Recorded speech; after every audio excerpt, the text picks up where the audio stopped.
Hi, everyone, and welcome to our 10th interview on the topic of running your small business during social distancing. For those of you who don't know me, I'm Tracy Pachaki, the owner of Illustrated Designs. My creative team and I work with a lot of small and mid-market businesses, and after 25 years in the marketing and event industries, I have a lot of information and tips to share, even during times like these. And I've been sharing those on our social media posts. So to make sure that you're following us so that you can stay on top of those. However, I know I can only share so many tips myself, and because I want to help as many small businesses during this time, I've launched this series, and I have a lot of incredible leaders and industry experts who are also interested in sharing their tips to help you right now and into the future. Today, I am so honored to speak with Wendy Saltzman. She is the founder of Philly Power Media, which is your one-stop shop for expert media training, public speaking coaching, creative video marketing, and more. Philly Power Media is run by Wendy, who is a 3-time Emmy Award winner. They coach high-level managers, CEOs, politicians, government agencies, and just about anyone in the art of public speaking. Their goal is to make their clients not only feel more natural on camera, but be more confident and communicate in the most powerful way. They are also Philadelphia's premier full-service video marketing agency, producing customized video content to brand individuals and their companies on social media and online and even television. Their services run from A to Z, including original concepts, content production, video production, editing, and marketing services. They provide strategic planning and techniques to build client base and create a buzz for businesses utilizing video content. Hi, Wendy. It is such an honor to welcome you today. How are you doing? I am doing great. I have been surviving the isolation / quarantine / shutdown very well, and I feel very blessed. Well, I'm so glad that you're here. Would you like to add anything to your introduction? I mean, you've got such a resume. It's so impressive. Anything that you'd like to add to the services you offer, or anything more about yourself? You know, I think that one of the things that I know we're going to talk about, but is definitely about how important video is and how much more important it's going to be when we come out of this. The only thing I'd add is that, I think that businesses also are looking at how to pivot, and something that I did myself was figuring out when everything started shutting down how to pivot. And I went back into being on the news for a while. So came out of retirement and have been working at NBC 10 here in Philadelphia. A lot of what I do is public speaking and media training. And it was a good opportunity for me, not just to get my name back out there, but for me to continue to hone my skills so that I could bring more tips and information to all the people that we're coaching. Oh, that's so exciting. I've kind of taken a respite from news, but I'll have to chime in to watch your episodes. So let's jump into some questions, because I know a lot of small business owners like myself, all of our in-person meetings and events and networking has gone completely virtual. And we're finding ourselves in a new space using video to communicate and market ourselves. So what kind of advice and tips can you give and share so that we can all look and sound our best? Well, one of the things that I would start off by saying is that video is far from being new. It's just now that the masses are having to use that in terms of meetings. But video has been a big push for companies when it comes to marketing. And the reason why is, listen, we're all right now, we're isolated away from people. And getting on the phone, talking to people, or sending an email just isn't the same as seeing people face to face. And so that's why Zoom, team meetings, all of these different video sources have become so important, because it's truly a way for you to connect with people. It's the closest that we can get right now. And I think moving forward, we're just going to see this continue to grow. And it's really going to be something that is going to become a part of our new normal in business. I don't know if you saw, but Twitter has said that they're going to let all of their employees work from home as long as they want. And I think that we're going to see that to some extent in business. So what we need to do now is all figure out how we can do this better, because what video allows you to do is create a personal connection with people. So an email, you may have a lot of time to think about exactly what you're going to write and are you going to use the exact words. But the best advice I can give you when it comes to video is to be yourself. You really want to be able to be yourself and just communicate with somebody as if you were face to face. Because when we're selling in our businesses, what we're doing is we're selling ourselves. And people need to decide if they want to buy you in your business. And so video helps you do that. So whether you're continuing through Zoom meetings or other ways doing selling or creating, in my business, we do marketing videos, create marketing videos for companies. It is a phenomenal way for people to get to know you, who you are, and decide if they want to do business with this person.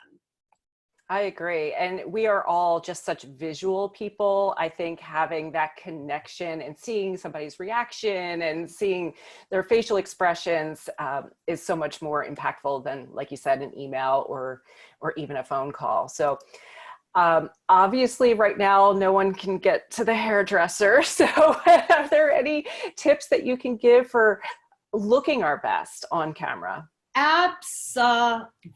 And I actually just did. So one thing I'll say, Tracy, is every week I do tips. I do public speaking, marketing tips, and I just posted one this week that was on how to do Zoom.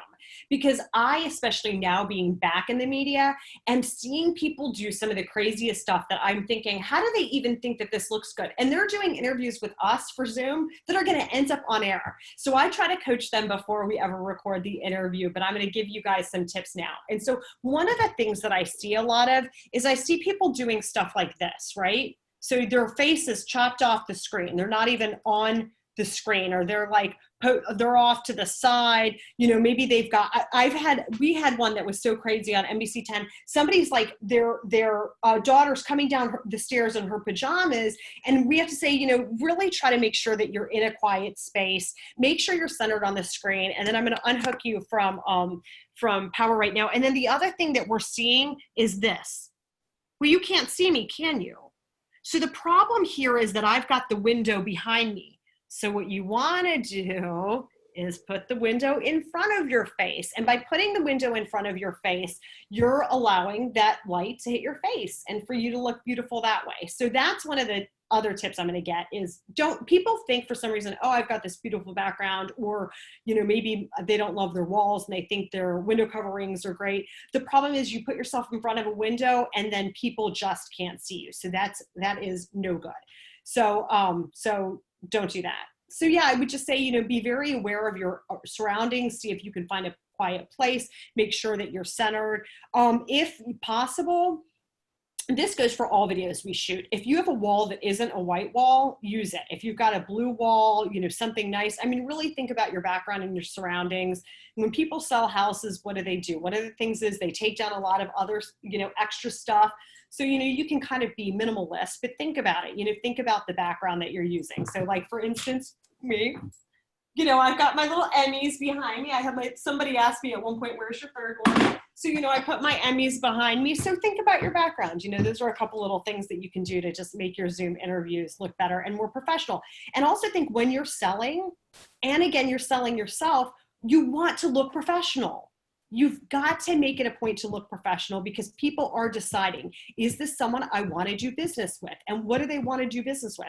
They want to do business with somebody who, has a clean house, somebody who takes care of themselves, somebody who, really cares about what they're doing. So absolutely important to make sure that you look your best. Right.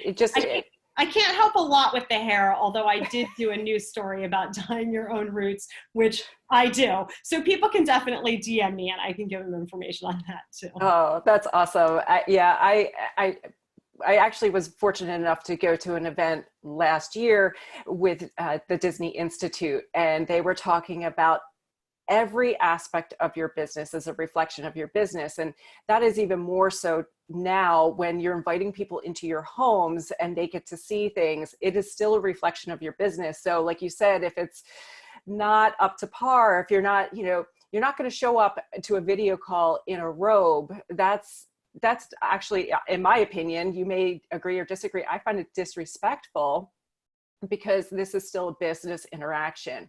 I mean, I'm here in my slippers, but no one's seeing that, but from the waist up, what you're seeing, I'm hoping is at least a professional image. So thank you. I appreciate that.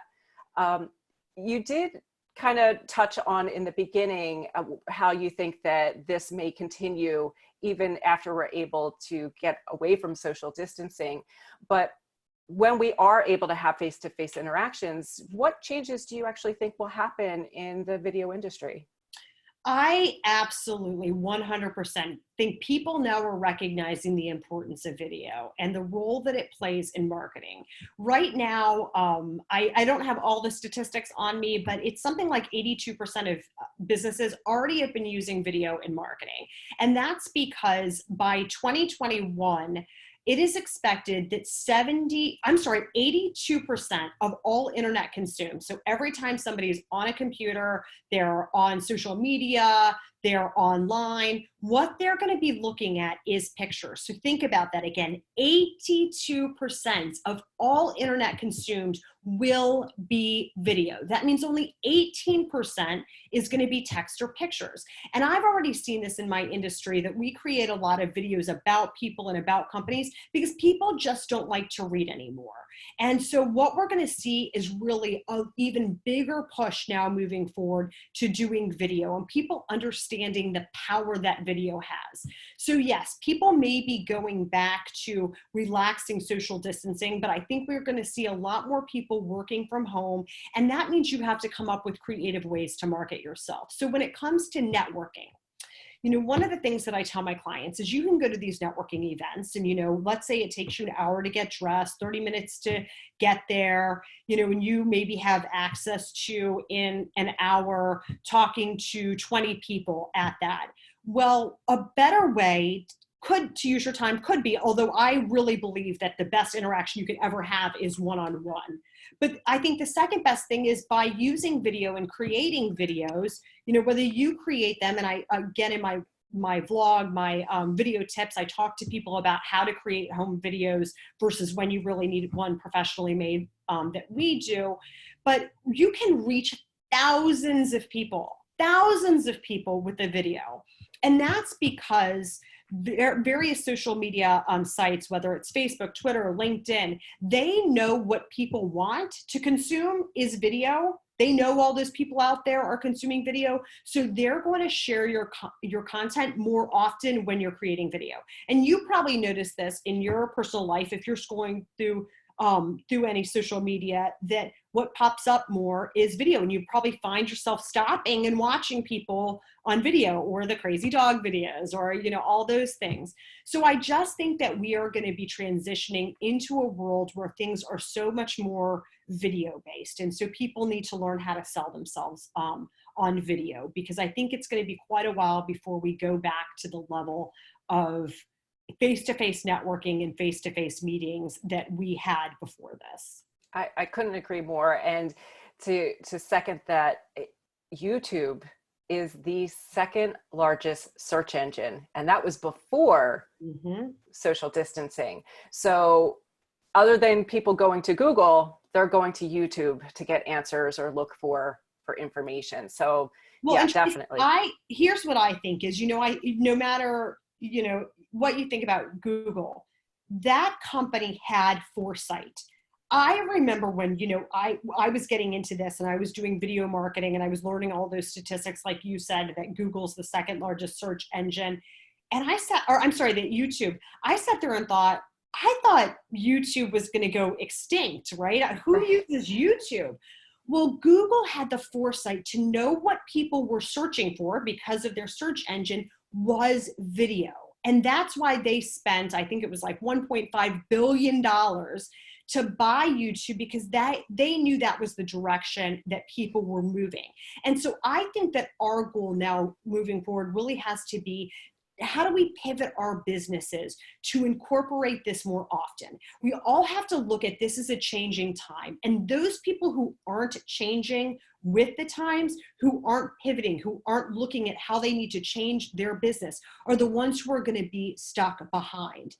Everybody needs to be taking this time and opportunity to think about, how can I change my business? What can I do different in order to be one of the people who's moving forward and continuing to build their business? And so I'm going to encourage people to do that, because I really think people need to think long and hard about, what can I do to change with the times to make sure that they continue to stay successful.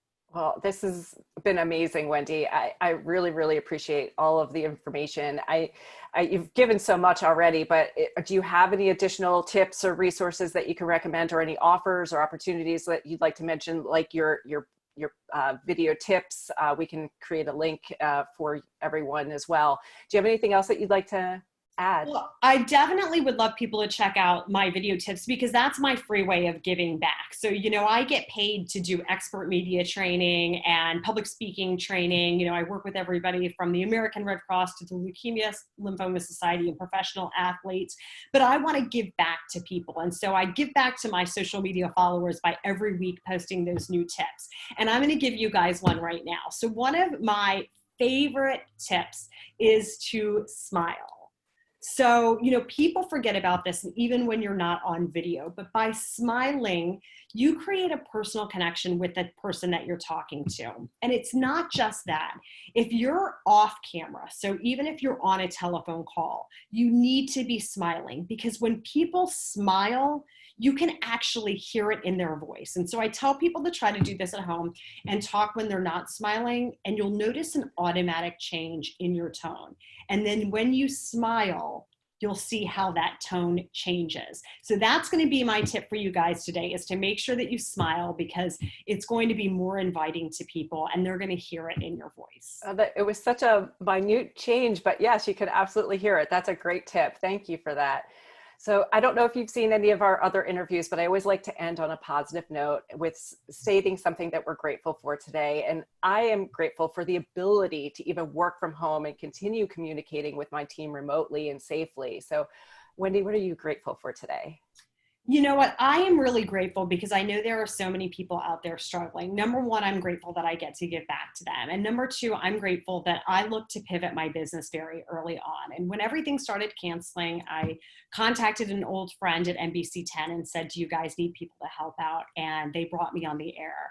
And after a 2-year hiatus, I was able to jump back on air. It's such a critical time, and to provide people information about the COVID virus and how they can stay safe.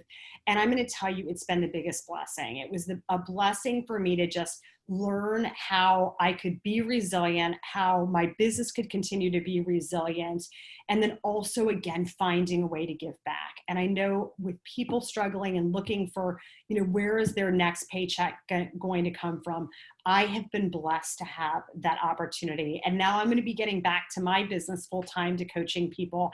And I can't wait to transition back over to helping people in that way. That's where my heart is. And so I can't wait to do that. Oh, well, that's awesome. Well, thank you so much for sharing that. I can't wait to go back and watch you on the news now. And I know your advice is definitely going to be helping a lot of small business owners right now and in the future, as we continue to adjust our communication and marketing. So thank you very much. Thank you very much for having me. Oh, you're so welcome. And for everyone who's watching, thank you. And please help us help others by liking, commenting, and sharing this video. And remember that we are here to help. So feel free to message me with any questions that you may have, and follow us on LinkedIn, Facebook, Instagram, and YouTube for more tips, interviews, and to stay informed as we launch new services to help small business owners, including our Monday marketing motivation interviews that include me and Ashley Owens. Be well.